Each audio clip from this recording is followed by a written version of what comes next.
Assalamualaikum warahmatullahi wabarakatuh. Banyak sekali pertanyaan jamaah, Ustadz kasih kami channel untuk kajian anak-anak muda. Di antara anak muda berasal dari Aceh, luar biasa. Channelnya Maulizul Akbar Nak. Tonton, subscribe, like, share, komen. Assalamualaikum warahmatullahi wabarakatuh.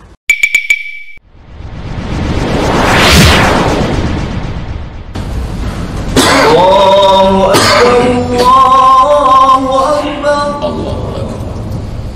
La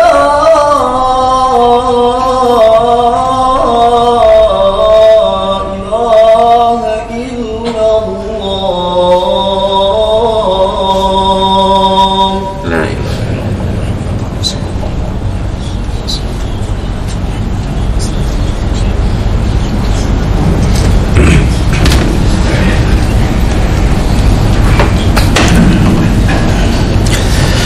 الحمد لله القائل إن عدة الشهور عند الله 12 شهرا في كتاب الله يوم خلق السماوات والأرض والصلاة والسلام على رسول الله سيدنا ومولانا محمد ابن عبد الله وعلى آله وصحبه ومن تبعه.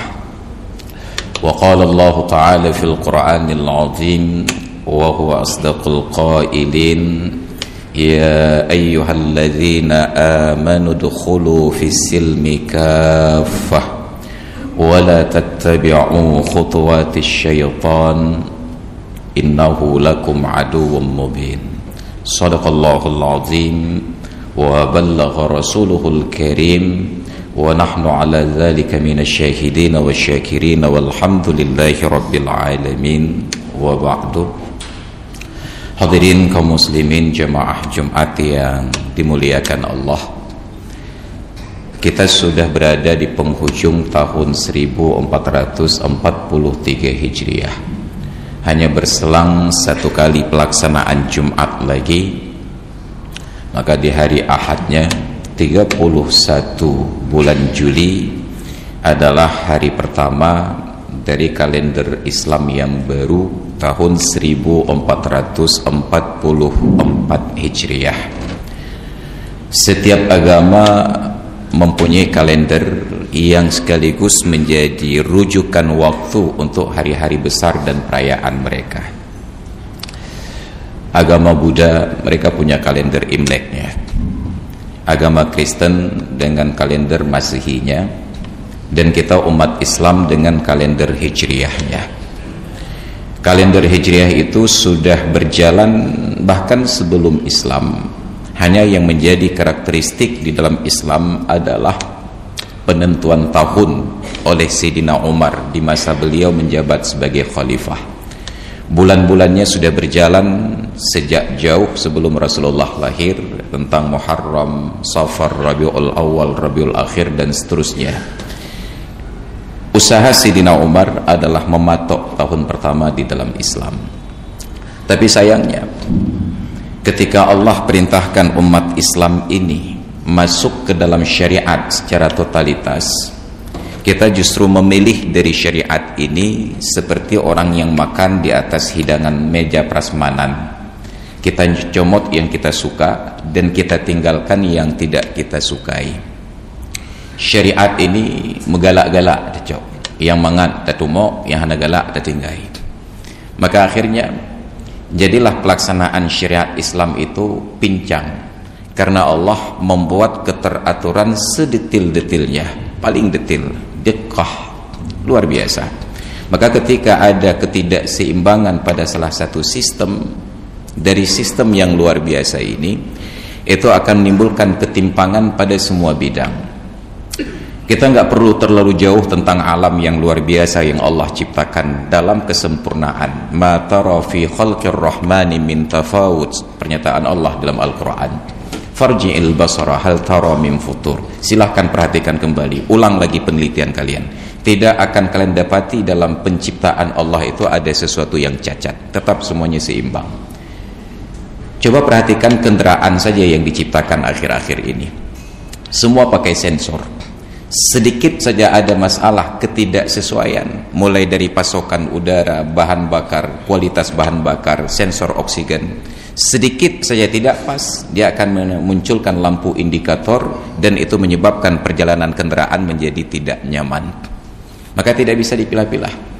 Dulu ketika teknologinya masih karburator, bengkel-bengkel umum silahkan bereksplorasi. Tetapi ketika sistemnya sudah pakai komputer, maka bengkel-bengkel umum harus merujuk kepada bengkel resmi. Mereka punya sensornya sendiri. Nyan baru moto yang manusia ciptakan. Alam ini Allah yang ciptakan. Syariat ini Allah yang buat aturan.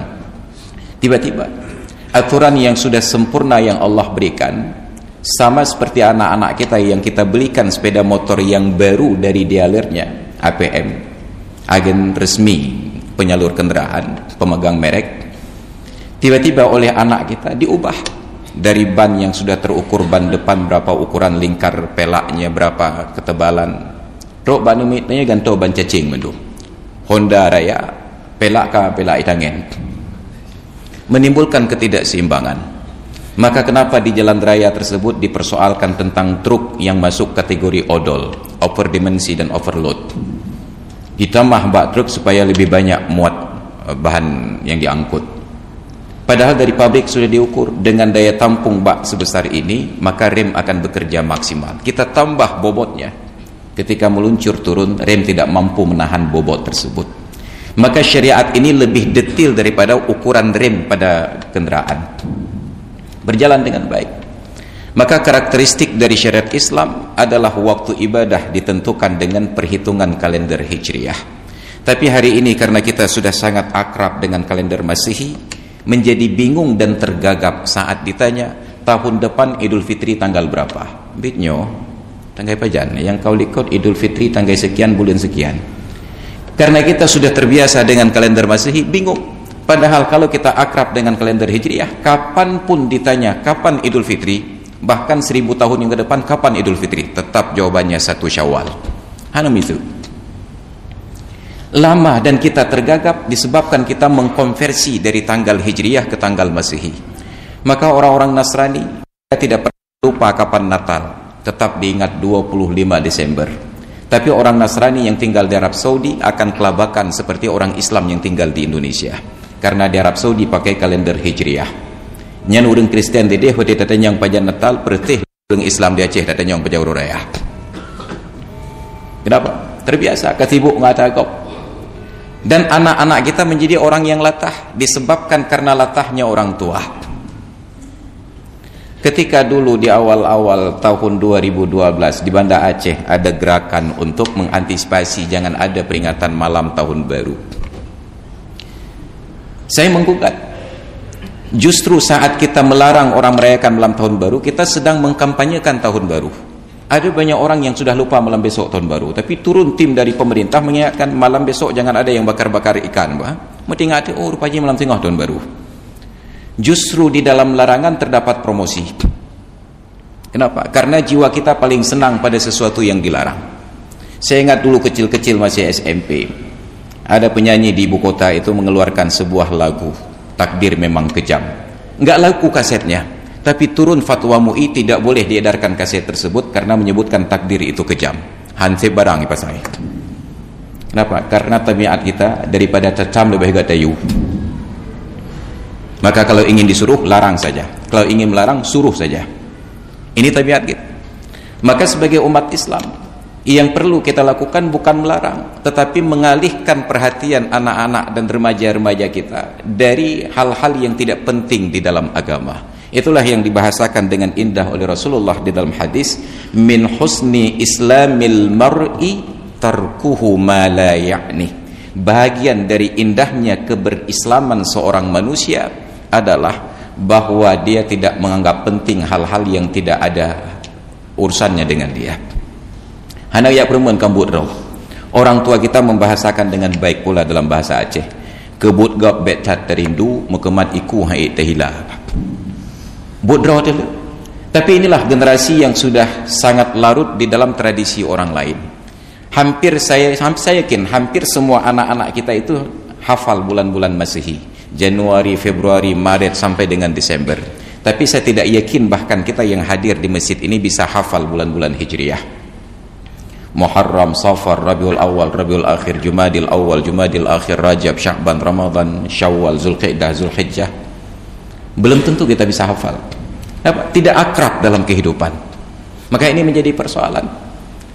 Kalender Hijriah ini ada karakteristik yang khusus, bahwa pergantian hari ditandai dengan terbenamnya matahari. Jelas, yang ditunggu pasti. Sedangkan tanggal Masehi, kalender Masehi, pergantian tahun, pergantian bulan dan pergantian hari tidak ditentukan oleh peristiwa di jagat raya, tapi ditentukan oleh sebuah benda yang kita sebut jam yang berputar baik di tangan atau di dinding rumah kita. Kalaulah kita mau sedikit membuang waktu dan memperhatikan betapa kebutuhan itu sangat terstruktur di dunia ini. Untuk kalender Islam, kita tidak bisa percepat jadwal pergantian waktu. Belok mata urole baru je menggantau kalender. Tapi untuk kalender Masehi, coba tanyakan kepada anak-anak kita yang getol grup-grup dajo malam 21 Desember. Apa yang kalian nanti sampai begadang sepanjang malam? Bukankah tidak lebih dari menanti jarum panjang, jarum pendek bersusun pada angka 12? Dan di malam 31 Desember, seolah-olah semua orang di dunia ini lupa bahwa jam tangan itu dan jam dinding, semua jam mempunyai tombol untuk mereset waktu. Boh kepa tajak menjaga dari maghrib sampai pukul 12 untuk jak preh hijak gerau. Maka saya sarankan di masjid-masjid yang ingin merayakan malam tahun baru, selesai salat Isya umumkan kepada jemaah, bapak-bapak dan ibu-ibu jangan pulang dulu karena malam ini 30 Desember, mari kita putar jam tangan kita ke jam 11 lewat 59 menit.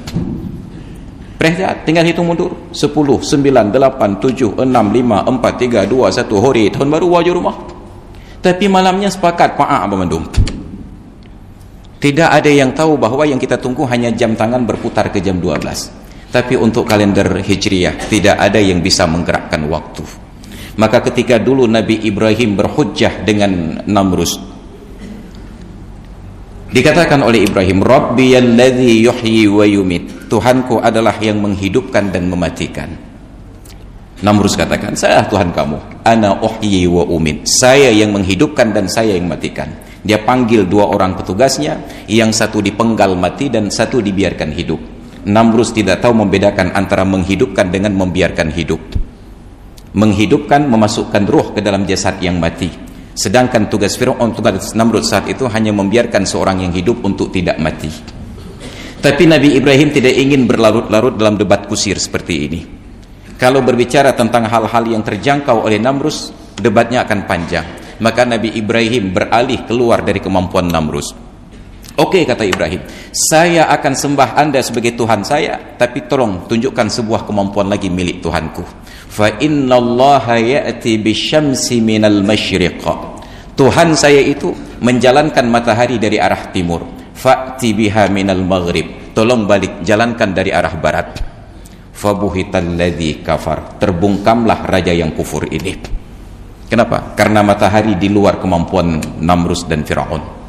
Ini matahari, tidak ada manusia yang mampu untuk menahan gerak matahari. Ini karakteristik Islam.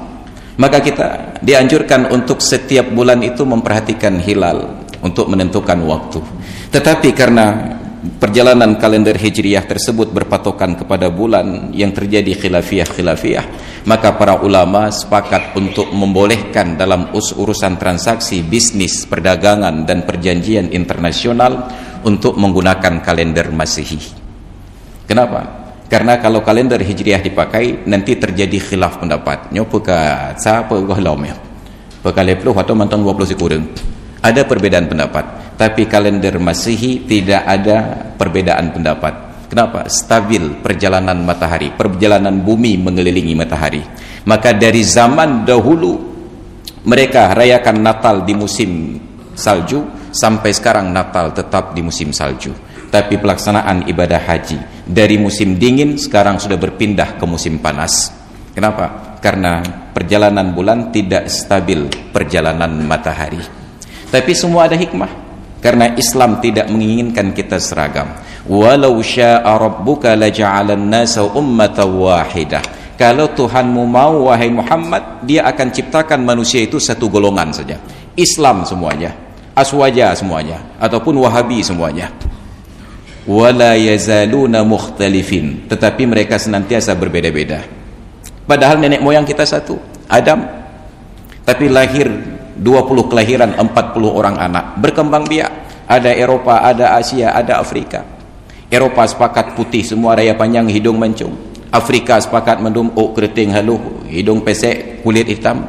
Tapi Asia yang beraneka ragam, na mata tubli, na mata sipit, na kulit hitam, na kulit putih, yang putih, na hitam. Kalau Tuhanmu mau, dia akan ciptakan manusia satu golongan saja, taat semuanya. Tapi ternyata manusia selalu berbeda-beda pendapat. Walidzalika khalaqahum, dan untuk berbeda itulah Allah ciptakan kita. Allah tidak ciptakan kita untuk keseragaman. Untuk apa perbedaan? Lita'arafu, dijelaskan pada ayat yang lain, agar kalian saling mengenal, bukan saling menjajah, saling menekan dan saling menindas, tetapi untuk kalian saling mengenal. Ketika terjadi perkenalan, maka timbul cinta dan kasih sayang. Ketika timbul cinta, kita berharap orang yang kita cintai tersebut sebaik keadaan kita yang dalam keadaan baik-baik saja. La yu'minu ahadukum hatta yuhibba li akhihi ma yuhibbu li nafsihi. Tidak sempurna keimanan salah seorang di antara kalian sampai dia berharap terjadi pada saudaranya kejadian yang terbaik yang ada pada dirinya. Ini keimanan dan ini keislaman. Maka perbedaan itu adalah rahmat dari Allah Subhanahu wa taala.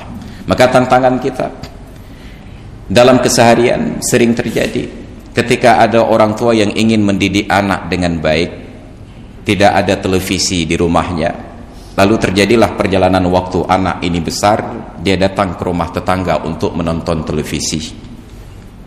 Akhirnya orang tua khawatir, nyetip malam kita biar anak kiban cara baik debit.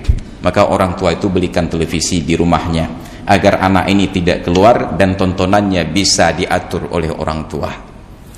Umat Islam sejak masa Rasulullah tidak pernah merayakan satu Muharram. Anaknya bid'ah hari datang, kullu bid'atin dhalalah bukan lewatnya. Tidak pernah merayakan satu Muharram. Tetapi umat Islam yang tidak diberikan tawaran alternatif, kegiatan-kegiatan yang lain yang positif, akhirnya sibuk merayakan hari raya orang lain. Anak yang hana TV rumah drog, ejak rumah kau. Maka akhirnya oleh para Islam, daripada mereka sibuk merayakan hari raya orang lain, kita berikan kesibukan yang lain yang lebih bermakna tentang sejarah, tentang pengenalan satu Muharram. Dibuatlah pawai, dibuatlah karnaval untuk menyibukkan anak-anak dengan kegiatannya sendiri. Daripada sibuk bahkan duri gap, lebih agak sibuk bahkan duri rau. Ini motivasi latar belakang. Tetapi kesalahan kita adalah ketika hal-hal yang positif ini tiba-tiba berbalut dengan kondisi yang negatif. Pernah satu ketika hari Ahad juga satu Muharramnya, pawai karnaval dilaksanakan setelah sholat duhur. Anak-anak, apa yang terjadi? Sholat duhur gagal, sholat asar lewat karena anak-anak sudah pakai baju seragam karnaval. Tujuannya mulia, untuk menyibukkan anak-anak dari kegiatan hari raya yang lain. Tapi pada praktiknya mereka lupa bahwa waktu terbatas, anak-anak kelelahan, tidak sholat duhur dan tidak sholat asar. Maka ada tujuan yang mulia, harus dipertimbangkan eksekusinya dengan cara-cara yang terhormat. Tidak cukup hanya dengan niat yang mulia. Dan itulah kelebihan Nabi kita Muhammad sallallahu alaihi wasallam. Beliau tidak ingin menyibukkan kita dengan hal-hal yang tidak perlu. Tapi kita sudah terlanjur menyibukkan diri untuk hal-hal yang tidak perlu. Maka ada tantangan zaman. Para ulama menarik kita ke dalam pusaran energi positif untuk mengingat sejarah. Maka seharusnya satu Muharram diisi dengan kegiatan-kegiatan keagamaan. Bid'ah memang enggak pernah dicontohkan oleh Nabi. Om yang menang beda begat mereka akan kumpul pada acara hari raya agama yang lain. Tapi jangan larut dengan mengikuti tradisi dan tren mereka. Jangan dalam rangka perayaan satu Muharram tapi konser apapun namanya. Cukuplah satu Muharram itu kita buat dengan kajian hal-hal yang menarik minat generasi muda terhadap akhlak mereka dan apa yang akan mereka persiapkan di masa depan. Hadirin kaum muslimin jemaah Jumat yang dirahmati Allah. Oleh karena itulah tugas kita sebagai orang tua semakin lama semakin berat. Maka sungguh kadang-kadang kita cemburu kepada saudara-saudara kita yang setelah lama berkeluarga Allah tidak berikan keturunan. Karena bahan ujiannya menjadi berkurang. Innama amwalukum wa auladukum fitnah wallahu indahu ajrun 'adzim. Sesungguhnya harta kalian, anak-anak kalian adalah ujian, dan Allah di sisinya terdapat pahala yang besar. Harta ujian, anak ujian. Wa nabluukum bil khairi wasyarri fitnatan. Kami uji kalian dengan kebaikan dan dengan keburukan sebagai sebuah fitnah, sebagai sebuah ujian. Maka jangan orang yang kehidupannya enak, pangkatnya tinggi, hartanya melimpah, hayutat. Jangan pula orang yang kehidupannya susah, ekonominya sulit, melarat, lalu dia katakan Allah Ta'ala telah memberikan ujian. Bukan itu ujiannya. Maka Allah katakan, ada hamba-hamba wa amma, adapun orang-orang yang diuji oleh Allah dengan kenikmatan, dibukakan pintu rezekinya, faqala rabbi akraman, dia katakan Allah telah memuliakan saya. Dia jadikan ukuran mulia dan hina pada harta dan kekayaan. Bukan, tapi ujian yang sebenarnya adalah kepedulian kita kepada orang-orang di sekitar. Kalla bal la tukrimuna al-yatim wa la tahadduna ala ta'amil miskin. Ujian itu bukan karena miskin dan kaya. Ujian yang sebenarnya adalah kondisi kepedulian kita kepada alam sekitar. Ada anak-anak yatim yang tidak ada orang peduli, ada orang-orang miskin yang tidak mendapatkan makanan. Makanya di dalam Islam, ibadah yang tertinggi bukan solat di awal waktu, ibadah yang tertinggi bukan solat sunat pula pingkui, ibadah yang tertinggi bukan haji dan umrah setiap tahun. Ibadah yang tertinggi di dalam Islam adalah tut'imut ta'am wa taqra'us salam ala man arafta wa man lam ta'rifuh. Engkau berikan makan dan engkau ucapkan salam kepada siapa? Baik orang yang engkau kenal ataupun orang yang tidak engkau kenal. Urang de tabi makanan, urang yang yau temakut taberikan rasa aman. Maka Allah ulang-ulang paduan dua perkara tersebut. Allah ingatkan dalam surat Al-Quraisy, falyabudu rabb hadzal baitil ladzi at'amahum min ju' wa amanahum min khauf. Hendaklah mereka menyembah Tuhan pemilik rumah ini yang telah memberikan mereka kenyang dari rasa lapar dan aman dari rasa takut. Allah ulang di dalam surat Al-Baqarah, wala nabluwannakum bisyai'in minal khaufi wal ju'. Sungguh kami akan uji kalian dengan sedikit rasa takut dan rasa lapar. Tetap takut dan lapar adalah ujian yang sebenarnya. Maka mukmin yang terbaik yang mampu mengamankan saudara-saudaranya dari rasa takut dan rasa lapar. Maka Rasulullah katakan, tidak beriman salah seorang di antara kalian yang dia tidur di waktu malam sedangkan tetangganya dalam keadaan lapar padahal dia tahu. Maka Islam mengajarkan ibrah-ibrah yang seperti ini. Hadirin kaum muslimin jamaah Jumat yang dirahmati Allah, maka mudah-mudahan dengan khutbah yang singkat di hari Jumat yang mulia ini mendatangkan kesadaran kepada kita semuanya. Anak-anak itu adalah tanggung jawab. Arahkan mereka untuk tidak larut dalam hal-hal yang tidak sesuai dengan nilai-nilai syariat. Kita tidak perlu terlalu besar menggembar-gemborkan kesalahan orang lain. Kenapa membuat acara show? Kenapa dibuat acara konser? Salahkan kenapa anak kita bisa terseret di dalam lingkungan tersebut. Kalau setiap orang tua menjaga anak dan keluarganya tidak ikut acara konser, tidak ada satu pihak pun yang ingin mengadakan konser. Jangan lagut, kepui pegat. Tapi kenapa ada konser? Karena anak-anak kita menyambut. Dibuatlah dalih karena orang Aceh haus hiburan. Kenapa haus hiburan? Oleh orang tuanya tidak mengarahkan anak-anak untuk terhibur dengan lantunan ayat suci Al-Quran, tidak terhibur dengan salawat. Apalagi ada yang katakan salawat bid'ah. Maka tugas kita sekarang adalah bagaimana meyakinkan anak-anak kita bahwa hiburan yang terbaik adalah mendengarkan lantunan ayat-ayat suci Al-Quran. Kita senang anak kita sudah banyak yang hafid, tapi hafid sekalipun belum tentu menikmati hafalannya kecuali dia paham ayat-ayat Al-Quran itu dengan seni balaghahnya. Maka penting untuk mempelajari bahasa Arab agar kita menikmati lantunan ayat suci Al-Quran tersebut sebagai ibrah dan sebagai hiburan. Hadirin kaum muslimin yang dirahmati Allah, sebagai penutup, bahkan Rasulullah sallallahu alaihi wasallam pun yang Al-Quran diturunkan padanya. Ketika dalam waktu-waktu beliau gelisah, beliau ingin Al-Quran didengarkan dari mulut orang lain. Beliau panggil sahabat beliau Abdullah bin Mas'ud. Beliau katakan, Iqra ya Ibn Mas'ud, bacakan wahai Ibnu Mas'ud. Dan beliau katakan, ya Rasulullah, aqra'u alaika wa alaika tunzal. Adakah patut saya bacakan ayat-ayat ini untukmu padahal Al-Quran ini memang diturunkan kepadamu? Apa kata Nabi? Uridu an asma'ahu min ghairi, saya ingin mendengarkan lantunan ayat Al-Quran itu dari orang yang lain. Beda orang yang membacakan, maka akan beda getaran yang terdapat di dalam jiwa.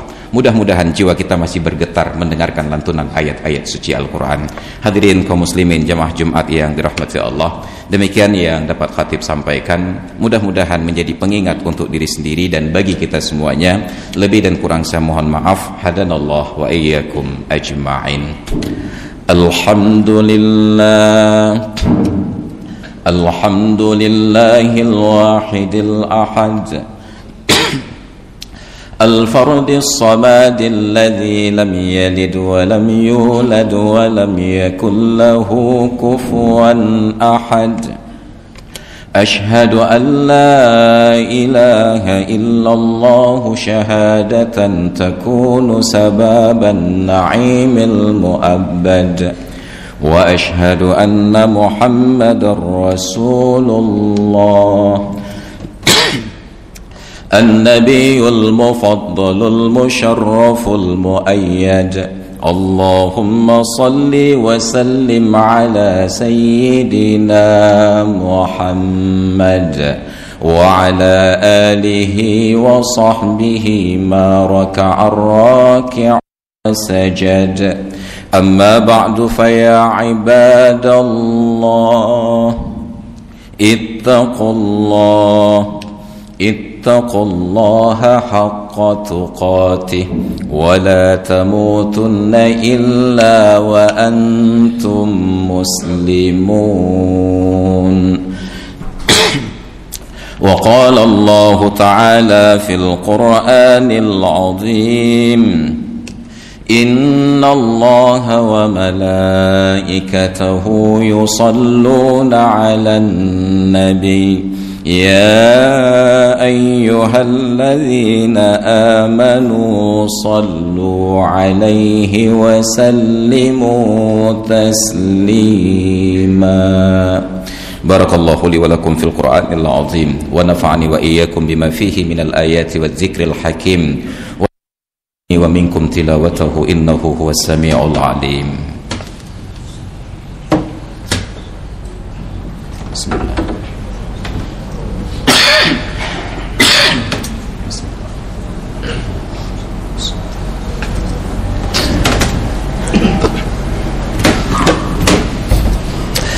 الحمد لله وحده صدق وعده ونصر عبده وأعز جنده وهزم الأحزاب وحده. أشهد أن لا إله إلا الله وحده لا شريك له، وأشهد أن سيدنا ونبينا وحبيبنا محمدا عبده ورسوله لا نبي بعده. اللهم صل وسلم على سيدنا محمد ابن عبد الله وعلى آله وصحبه ومن والاه. أما بعد فيا عباد الله، أوصيكم ونفسي بتقوى الله وطاعته لعلكم تفلحون.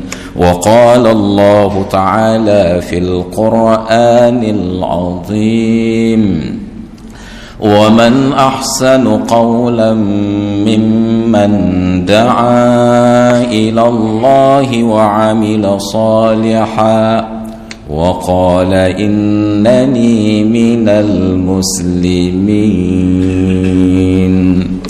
اللهم اغفر للمؤمنين والمؤمنات والمسلمين والمسلمات الأحياء منهم والأموات، وتابع بيننا وبينهم بالخيرات إنك سميع قريب مجيب الدعوات يا قاضي الحاجات. اللهم اغفر للأموات المؤمنين واجعلهم في ألحادهم مطمئنين. اللهم أصلح ولاة أمورنا واهديهم إلى صراطك المستقيم يا رب العالمين. اللهم أعز الإسلام والمسلمين وأهلك الكفرة والمبتدعة واليهود والمنافقين أعداءك أعداء الدين اللهم أعز الإسلام والمسلمين وأعلي كلمتك إلى يوم الدين عباد الله إن الله يأمر بالعدل والإحسان وإيتاء ذي القربى وينهى عن الفحشاء والمنكر والبغي يعظكم لعلكم تذكرون فاذكروا الله العظيم يذكركم ولذكر الله أكبر والله يعلم ما تصنعون وأقيموا الصلاة